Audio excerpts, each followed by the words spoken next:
जहानाबाद ने गंवा दिया अपना एक लाल। जहानाबाद का ये लाल स्वतंत्रता संग्राम में देश की आजादी के लिए कर चुका है अपना सर्वस्व न्यौछावर। जहानाबाद के इस लाल की स्वतंत्रता संग्राम में महत्वपूर्ण भूमिका की प्रधानमंत्री इंदिरा गांधी ने की थी सराहना।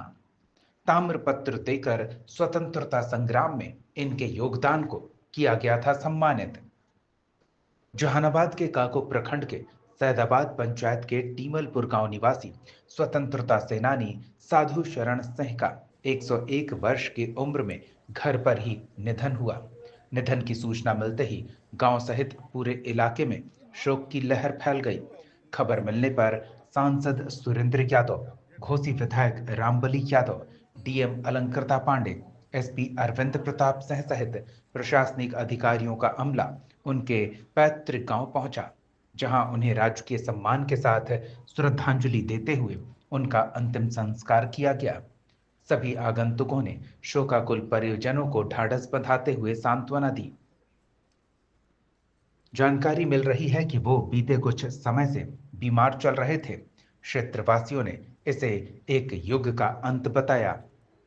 साधु शरण बाबू ने देश की आजादी की लड़ाई में महत्वपूर्ण भूमिका निभाई थी। स्वतंत्रता प्राप्ति के बाद भी वे समाज निर्माण में सक्रिय रहे और 30 वर्षों तक पंचायत के मुखिया के पद पर रहे। स्वतंत्रता संग्राम में उनके योगदान के लिए आजादी के 25वें वर्षगांठ पर 1972 में तत्कालीन प्रधानमंत्री इंदिरा गांधी ने उन्हें स्मृति चिन्ह देकर सम्मानित किया था। इस मौके पर घोसी विधायक रामबली यादव ने कहा कि साधु शरण सिंह जैसे लोग समाज की अमूल्य धरोहर होते हैं। उन्होंने स्वतंत्रता संग्राम के साथ साथ समाज के पुनर्निर्माण में भी महत्वपूर्ण भूमिका निभाई। जहानाबाद न्यूज के लिए मुकेश कुमार की रिपोर्ट।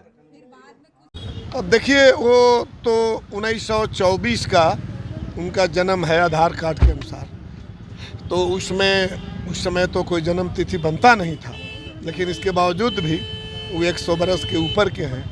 और उस समय आज़ादी की लड़ाई में, अब अलग अलग तो उनके विषय में मेरे पास जानकारी नहीं है, लेकिन आज़ादी के बाद वो लंबे समय तक 20 साल तक मुखिया रहे हैं और कई कीर्तिमान पंचायत स्तर पर उनका है। वो स्कूल निर्माण कराने के, रामलखन सिंह यादव स्कूल निर्माण कराने का उन्होंने कोशिश किया। अभी भी जो विद्यालय है टीमुलपुर में, उच्च विद्यालय, वो विद्यालय जो है प्राइवेट विद्यालय की तरह है। सरकार इन पर ध्यान नहीं दी, लेकिन इतना ज़रूर है कि जिस समय वो लड़ रहे थे उस समय कम्युनिस्ट पार्टी थी, उस समय महात्मा गांधी का नेतृत्व था और लोग बड़ी उम्मीद से लड़ रहे थे।